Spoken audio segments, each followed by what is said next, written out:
Sean bienvenidos a nuestra cita con Dios, en la cual aprenderemos a través de la Escritura, la cual es nuestro manual de vida. Cuando dice que en el 14, que juntaron en montones las ranas, qué tremendo, porque entonces los egipcios se vieron en la obligación de tocar esos animales que creían tan sagrados, tan bonitos, tan hermosos, dignos de adoración además por su diosa Heket, y ahora están ahí putrefactos o moribundos, asquerosos, y los van a tener que tocar con sus manos. Entonces yo creo que en el corazón de ellos decían, ay no, gas, la diosa Heket, qué asco.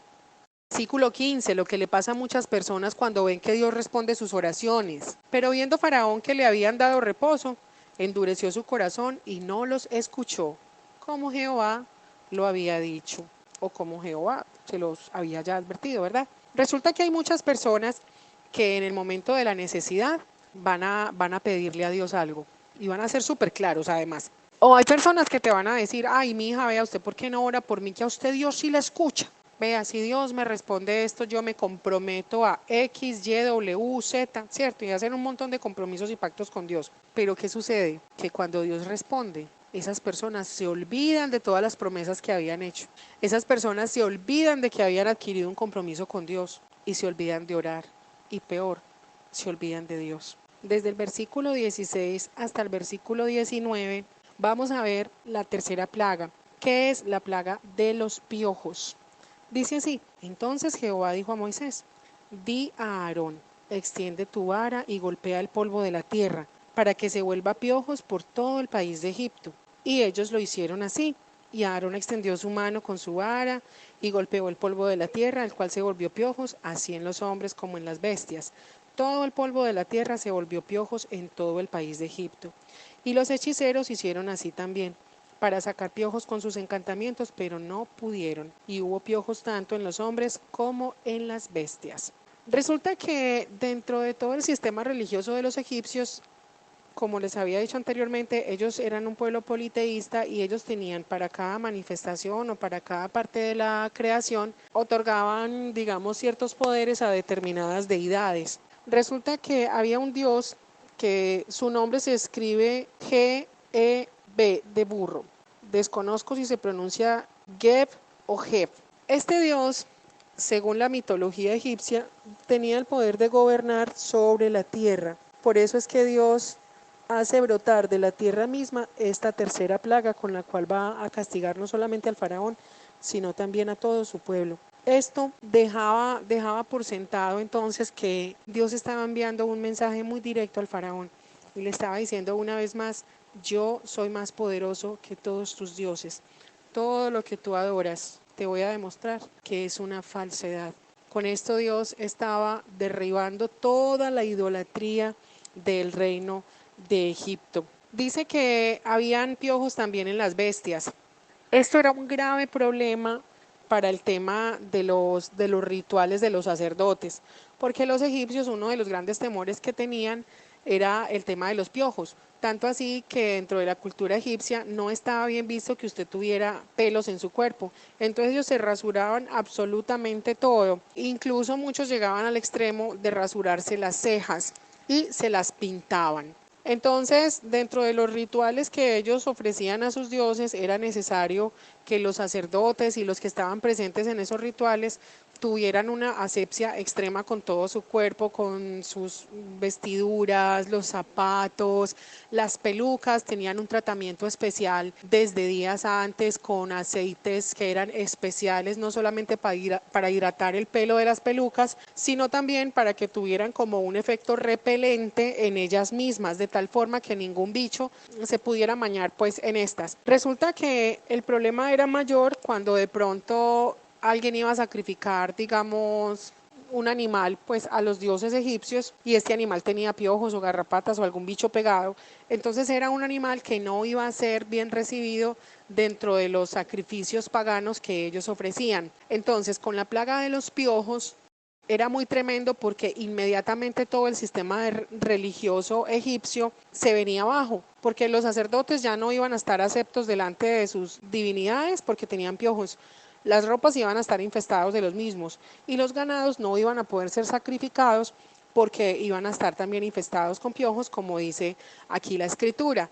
Entonces eso hizo que en Egipto se frenara por completo todo el ofrecimiento de holocaustos a los ídolos. Cuando los hechiceros del faraón tratan de hacer lo mismo, dice que no pudieron. Y entonces, aunque ellos actuaban bajo un poder muy oscuro, tienen en algún momento un nivel de lucidez y le dicen al faraón, dedo de Dios es este. Es decir, ellos están diciendo, faraón, con todo el respeto y con toda la maldad que hemos visto y hemos practicado, esto se sale de nuestro conocimiento, esto se sale de nuestro control. Esto es algo que sobrepasa completamente el poder de las tinieblas.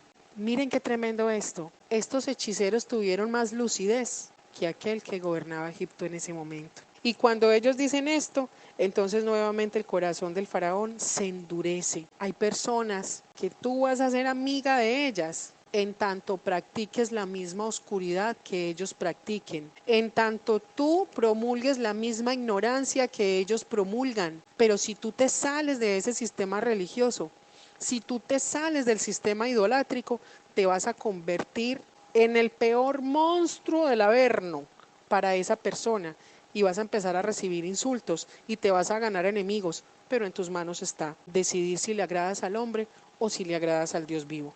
Después nos va a decir esta parte de la escritura que Dios le dice a Moisés que se levante muy temprano y vaya donde está el faraón.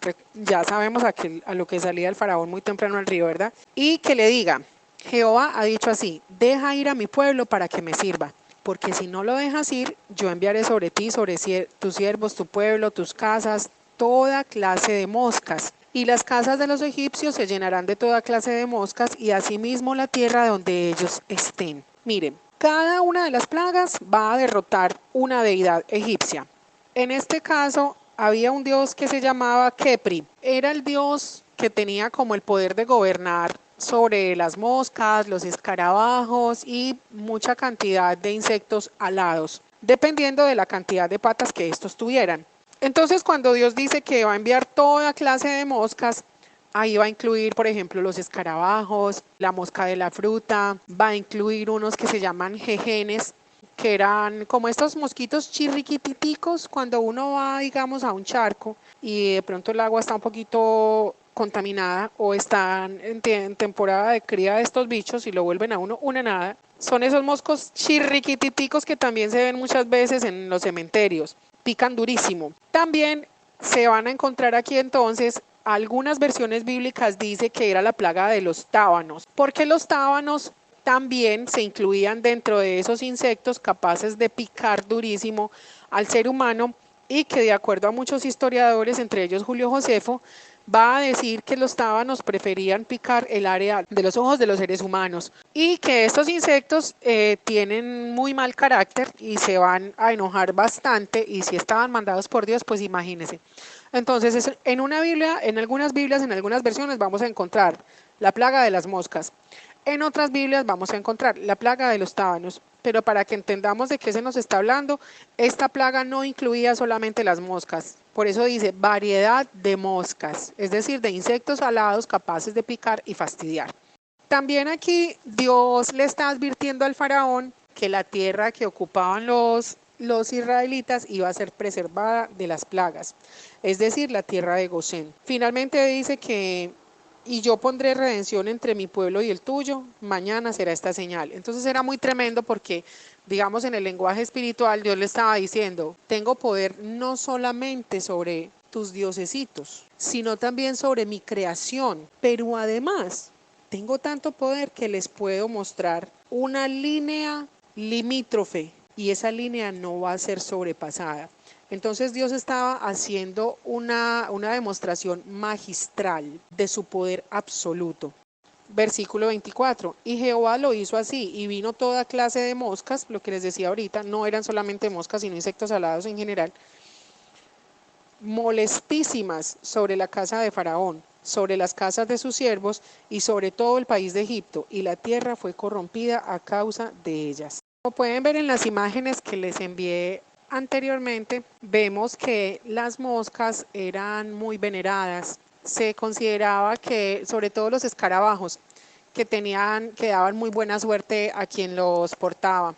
Entonces por eso se hacían joyas, se hacían pectorales, se hacían tiaras para la cabeza, se hacían como unas manillas que se ponían a la altura del brazo, que después vamos a encontrar que esas joyas que se ponen en el brazo van a simbolizar esclavitud. Pero entonces para los egipcios y aún también para los aliados políticos de los egipcios, que era el territorio del desierto de Nubia, los nubios, que eran un pueblo guerrero muy valiente, muy poderoso, las moscas iban a representar entonces como esos talismanes que podían darles suerte. Si te gusta lo que aprendiste, te invito a que te suscribas, a que le des like y que actives la campanita para recibir nuestras notificaciones.